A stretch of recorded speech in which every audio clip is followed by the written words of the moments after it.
नमस्कार, मी सुरेश चिरडे. आपण पाहतात महाराष्ट्र 24 न्यूज. यवतमाळ जिल्ह्यातील नागरिकांना जिल्हा पोलीस अधीक्षक यांनी केले आवाहन व निर्देश.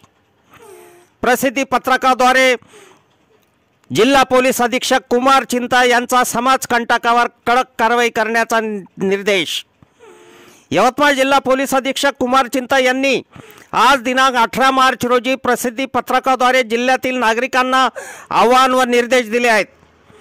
यवतमाळ जिल्हा पोलीस दलाच्या मार्फतीने यवतमाळ जिल्ह्यातील सर्व नागरिकांना आवाहन करण्यात येते की नागपूर शहरात घडलेल्या घटनेच्या पार्श्वभूमीवर कोणत्याही समाजाच्या भावना दुखावणारे किंवा दोन धर्मामध्ये तेढ पसरविणारे आक्षेपार्ह मेसेज, इमेजेस, व्हिडिओज, घटनेची माहिती शहानिशा न करता व्हॉट्सॲप, फेसबुक, ट्विटर, इंस्टाग्राम व इतर सोशल मीडियाच्या माध्यमावर पोस्ट प्रसारित करू नये.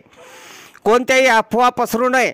अशा कोणत्याही पोस्टमध्ये दोन व्यक्ती, समाज, धर्म अशांच्या भावना दुखावून समाजात तणाव निर्माण होऊन कोणतीही अनुचित घटना घडल्यास सदर पोस्ट करणाऱ्या इसमास गुन्हा करण्यास प्रवृत्त केल्याचे समजून त्याच्यावर कठोर कारवाई करण्यात येईल. यवतमाळ जिल्ह्यातील सर्व ठिकाणी चोख बंदोबस्त नेमण्यात आलेला असून सर्व पोलीस दल सतर्क आहे.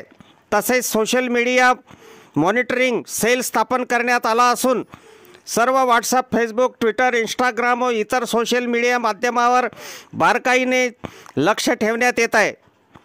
याद्वारे यवतमाळ जिल्ह्यातील सर्व नागरिकांना निर्देश देण्यात येते की नागपूर शहरातील झालेल्या घटनेच्या संदर्भात खोटे मेसेज व अफवा सोशल मीडियावर पसरवण्यात तसेच दोन समाजामध्ये तेढ निर्माण करणाऱ्या पोस्ट व्हायरल करणाऱ्या व संबंधित ग्रुप ॲडमिन यांना जबाबदार धरण्यात येईल. असे कृत्य करणाऱ्यास महाराष्ट्र पोलीस कायदा तसेच भारतीय न्यायसंहिता याप्रमाणे कारवाई करण्यात येईल. तरी सर्व व्हॉट्सअप ॲडमिन यांना सूचित करण्यात येते की आपण सर्वांनी यवतमाळ जिल्ह्यामध्ये शांतता व सामाजिक सलोखा राखण्यासाठी पोलीस दलास सहकार्य करण्याचे आवाहन जिल्हा पोलीस अधीक्षक कुमार चिंता यांनी केले आहे. अफजल खान, ऋषिकेश हिराजसह मी सुरेश चिरडे, महाराष्ट्र 24 न्यूज, दिग्रस, यवतमाळ.